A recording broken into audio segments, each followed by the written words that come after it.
Assalamualaikum and good morning viewers. You are watching Gemini News on Monday 31st January 2022 at 8 AM with me, Fatin Afika, and my colleague Noraizatul Azrina. Headline news this time will preach about the fake news related to COVID-19 that has been escalated locally and globally. Acting on incorrect information can result in death. According to new research, nearly 6,000 people who were hospitalized around the world in the first 3 months of 2020 as a result of coronavirus misinformation. Based on Ethical Journalism Network, fake news refers as the information deliberately fabricated and published with the intention to deceive and mislead others into believing falsehoods or doubting verifiable facts, in which it is a false or misleading information that is presented as news, information, or claims that no one else is reporting, or a news written by an author with no credential or relevant connection to the subject. The spread of fake news is aided by advance in technology and an increase in social media use. In fact, studies show that false news spread faster than true news on the internet because Hans cited that fake news is fully made up in its finest form, designed to imitate credible journalism and thus gain full attention and with it generating sales. For example, a news company wanted to attract more viewers to read the articles on their website or any social media platforms. Then they use provocation and misconception rates to make the viewer interested to read it. However, on the other hand, the viewer might misinterpret it, and that is how fake news are created. If the article is somewhat interesting or eye-catching, the viewer might spread it to other people. When other people see the news, they can have mixed reactions, and if the person trusts the sender, they might want to share it more widely. Next, we are going to discuss further on the reason why this fake news existed. Together with us, we have Illinois Institute of Technology Computer Science, Professor Prof. Nurul Azifah binti Muhammad Khalid, who will be explaining why these fake news are spreading around the world. Well, we will connect to my colleague Anisha Fika on the next session. Thank you, Flo. Assalamualaikum and a very good morning to the viewers of ABC News. I'm Anisha Fika, and today with me is Professor Azifah, a computer science professor at Illinois Institute of Technology. Thank you for joining us today, Professor Azifah, and we really appreciate your time and cooperation.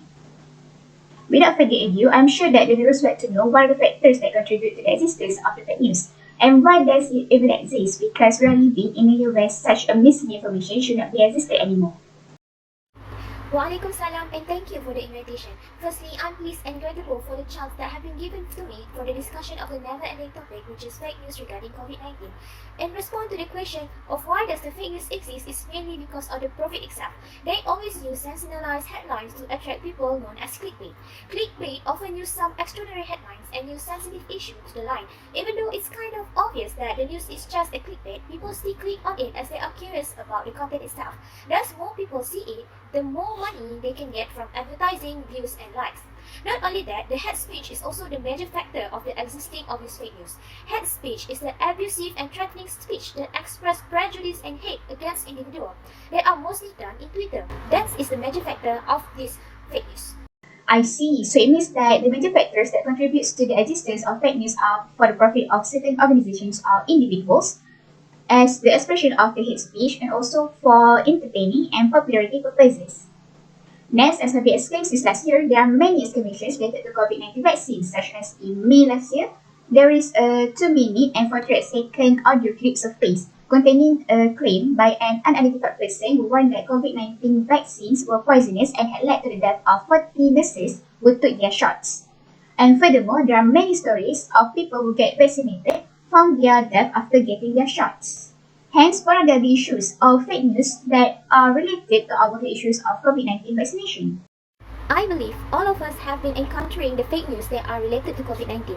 In fact, based on the example that already said by Azrina just now, there are several categories of the fake news related to this hot issue, and the most outstanding issue is regarding the natural cure, or also known as home remedies for preventing COVID-19. This type of news are escalate even more because most of us are afraid of being affected by the virus. Some of the natural cure that escalate last year are drinking hot drinks, consume garlic, eating red meat, and sunbathing can help prevent the disease. However, based on the research that have been conducted, all of these so-called natural home remedies does not effective in preventing COVID-19. Indeed, it was true that there are many methods of natural cure that can help us to prevent the disease rather than the fact of what precautions that we can take in preventing the COVID-19 virus. So in response, based in your opinion, Professor Azifah, what can we do or what are the solutions that can be taken in order for us to stop this fake news from being spread even more? Okay, firstly, to combat the COVID-19 infodemic, WHO has collaborated with UK government to create and distribute content to combat misinformation spread through the series of communication campaigns. Therefore, when we encounter some news, we must always verify the news before we simply believe and share it. There are many online portals that offers and share the verification of the news that are spread locally, which one of these is sebenarnya.my. This website offers and share the latest issue along with their status, either it is a fact or fake news.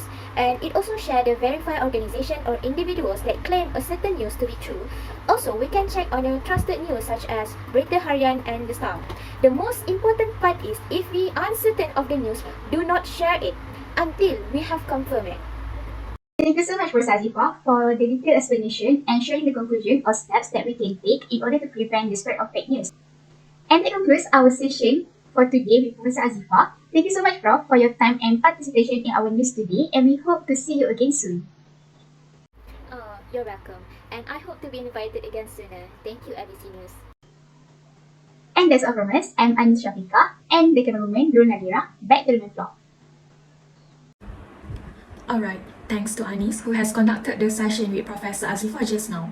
Viewers, this is the headline news for today. You can follow the next development in the headline news 1 hour ahead. I am Fatin Afika together with Norizatul Azrina, and we will be going live on our next session. Thank you and Assalamualaikum.